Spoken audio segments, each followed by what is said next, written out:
La parole aujourd'hui pour participer au débat sur le projet de loi C5, loi sur l'économie canadienne unique. Le Canada traverse une période de transition et de bouleversement. Certaines des relations sur lesquelles nous avons été conditionnés au fil des ans, notamment en matière de commerce, ont été bouleversées. Les conséquences sont déjà désastreuses pour nos citoyens. Les Canadiens payent des prix plus élevés pour d'innombrables biens et services, ce qui fait grimper le coût de la vie globale, alors que les coûts demeurent élevés dans le sillage de la pandémie de COVID-19. Les travailleurs canadiens sont confrontés à l'instabilité de l'emploi dans des secteurs fragilisés par les tarifs douaniers, ce qui met ces travailleurs, leurs familles et leurs moyens de subsistance dans une situation précaire. La viabilité et les perspectives à long terme du secteur canadien des ressources sont de plus en plus incertaines, aggravées par le repli sur soi de notre principal partenaire commercial et son éviction. Chers collègues, j'aimerais brosser le portrait d'un jeune Canadien qui, ces dernières années, a vu sa situation financière se détériorer rapidement. L'ascension à la propriété, autrefois une inspiration à court terme pour cette jeune génération, est désormais une chimère, car le prix des logements a doublé à l'échelle nationale au cours de la dernière décennie. De plus, au cours des 5 dernières années seulement, le prix de l'épicerie a augmenté 26%, ce qui rend plus difficile pour les gens de se nourrir et de nourrir leur famille. Selon Banque alimentaire Canada et le bilan fin de Statistique Canada, 55% des familles canadiennes ont du mal à subvenir à leurs besoins alimentaires de base. La demande auprès des banques alimentaires atteignant des sommets historiques partout au pays. Collègues, nous connaissons tous l'individu que je viens de décrire. Cela pourrait être votre enfant ou petit-enfant, votre nièce ou neveu, votre voisin, ou peut-être le personnel dans votre bureau. This is why Bill C5. Voilà pourquoi le projet de loi C5 est si important. Il permettra de prendre des mesures audacieuses, décisives et qui changent la donne afin d'améliorer les perspectives économiques au Canada, tant pour le pays dans son ensemble que pour ses habitants. La nécessité de faire face à ces menaces et à celles imposées par le plus grand partenaire commercial du Canada n'a pas seulement été une question déterminante aux urnes lors des élections, mais aussi l'impulsion pour le projet de loi dont nous sommes saisis. Le Canada est une nation marchande. Nous avons la chance de disposer d'une abondance de ressources naturelles. Cependant, les infrastructures essentielles du Canada ne parviennent pas à garantir que l'offre réponde à la demande. Nous nous sommes concentrés trop longtemps sur nos relations avec notre voisin du Sud et par conséquent, nous avons négligé de nous doter des muscles nécessaires à la diversification de nos échanges commerciaux. Nous constatons aujourd'hui les conséquences immédiates et graves de notre complaisance et de notre dépendance excessive à l'égard d'un seul marché.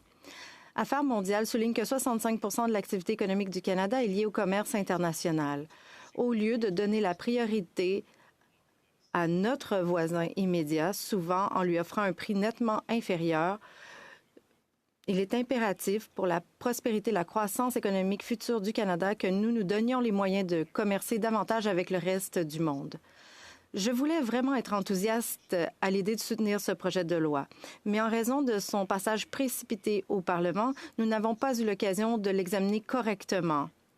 Et de fournir un retour sur les freins et contrepoids. Et surtout, nous n'avons pas pu obtenir l'information nécessaire des dirigeants autochtones, des détenteurs de droits et des parties prenantes.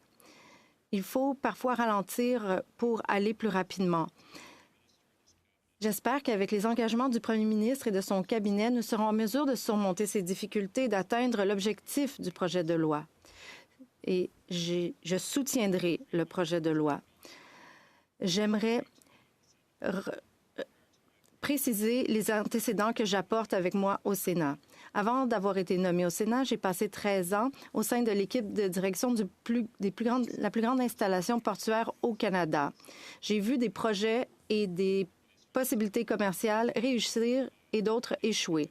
C'est dans cette perspective que je vois comment le C5 pourra permettre au Canada d'aller de l'avant en construisant une infrastructure nationale qui nous permettra de diversifier notre capacité commerciale, ce qui sera à l'avantage de tous les Canadiens. Toutefois, je suis également préoccupée par toutes les inquiétudes exprimées face à cette loi et au fait que les considérations environnementales ou aux droits inhérents et issus de traités pourraient être mis de côté. Il est regrettable que cette loi n'ait pas fait l'objet d'un engagement plus précoce avec les dirigeants autochtones.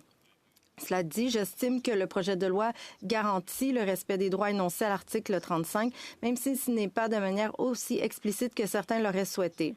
À cet égard, j'aimerais reprendre certaines des remarques formulées par l'honorable Rebecca Alty, ministre des Relations couronnes autochtones, lors de sa comparution ici même durant le comité plénier. Elle a dit « Les grands projets ne seront mis en œuvre en vertu de cette loi qu'après une consultation et un accommodement significatif avec les peuples autochtones dont les droits au titre de l'article 35 pourraient être touchés. Cette loi exige une consultation approfondie des peuples autochtones, d'abord au cours du processus de désignation de l'intérêt national, puis lors de l'élaboration des conditions que ces projets devront remplir. Il ne s'agit pas d'une exigence facultative, elle est protégée par la Constitution canadienne et est intégrée à la loi. Collègues, j'aimerais également faire référence à la loi d'interprétation du Canada. Notre collègue, la sénatrice Laboucan Benson, nous en a parlé avec éloquence déjà. Je suis ici pour vous confirmer que la loi d'interprétation du Canada sera respectée. Nous devons veiller à ce que les droits des Autochtones ne soient pas compromis. Nous devons également nous assurer de protéger l'environnement. Je comprends la crainte que les considérations environnementales ne soient reléguées au second plan. Par exemple, l'importance des efforts d'atténuation et de la restauration et du réensauvagement des environnements et des écosystèmes du Canada seront une partie essentielle du travail entourant ces projets de construction de la nation. Je souhaite réitérer et soutenir fermement une suggestion de M. Sean Southey, PDG de la Fédération canadienne de la faune, lors de son témoignage devant le comité plénier. En parlant des banques d'habitat de tiers et des programmes de compensation, il a dit qu'une compensation est une action de conservation conçue pour compenser l'impact des projets de développement. En termes simples, s'il y a un impact environnemental négatif, nous devons garantir une amélioration environnementale égale ou supérieure ailleurs.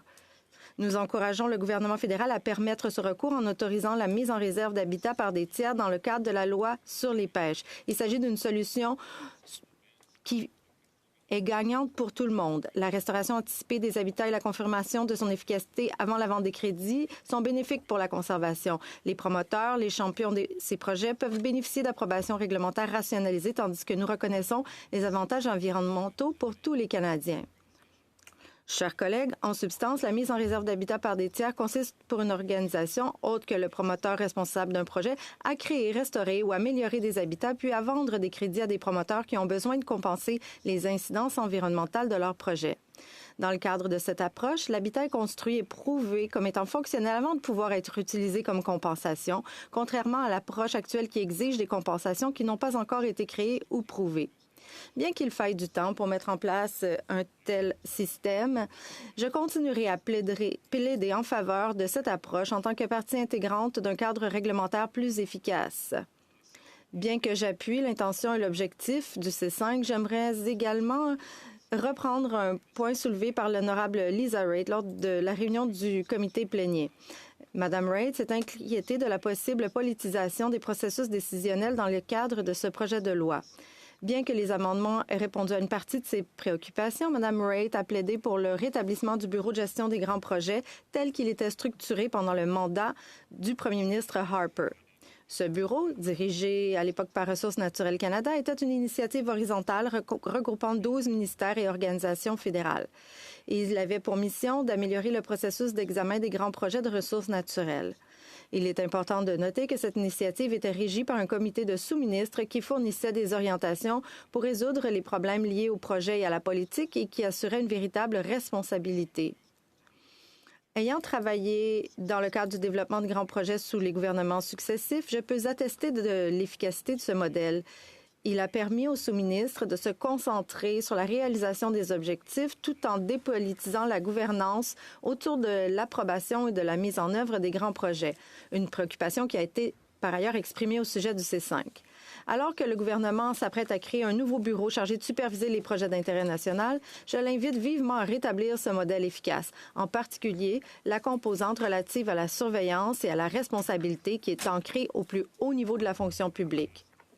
Je demanderai à ce que les représentants du gouvernement ramènent cette demande au ministre. Chers collègues, le projet de loi qui nous est soumis représente une opportunité économique dont le Canada a désespérément besoin. Nous sommes dans une crise du coût de la vie, ce qui amène d'innombrables Canadiens à prendre du retard au lieu de progresser.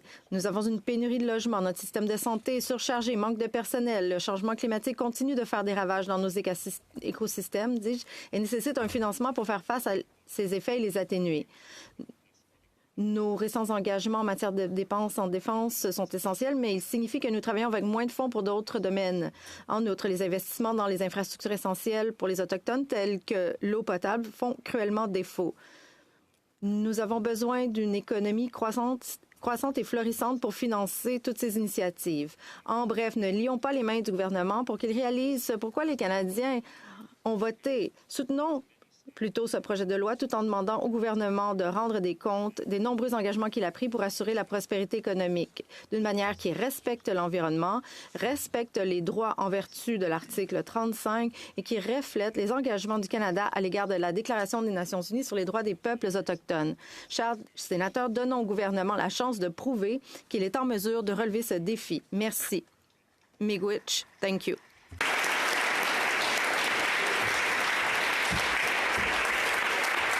Senator Deakin, you want to ask a question? Le sénateur Deakin souhaite poser une question.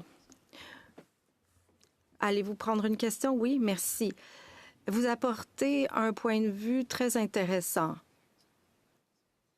Pour revenir à ce qu'a dit Mme Raitt lorsqu'il était question du Bureau pour les grands projets. Nous vous avons entendu parler de confiance, de transparence, de scepticisme, d'avoir précipité les choses. Nous l'avons entendu au sujet de ce projet de loi. Vous avez de l'expérience directe avec ce Bureau pour les grands projets. Alors, à votre avis, comment faire en sorte que le travail de ce bureau soit encore plus efficace? Faisons bien les choses pour une fois. Le sénateur Wilson, merci pour cette excellente question. La décision des projets qui seront retenus par ce bureau est cruciale. Dans notre cas, il s'agissait de projets liés aux ressources naturelles. Et certains de ces projets étaient d'intérêt national, mais n'ont pas été inclus. Dans le contexte de ce projet de loi-ci, il s'agira exclusivement de projets d'intérêt national. Il y aura d'autres projets qui feront partie de l'écosystème et qui pourraient bénéficier de ce type d'approche.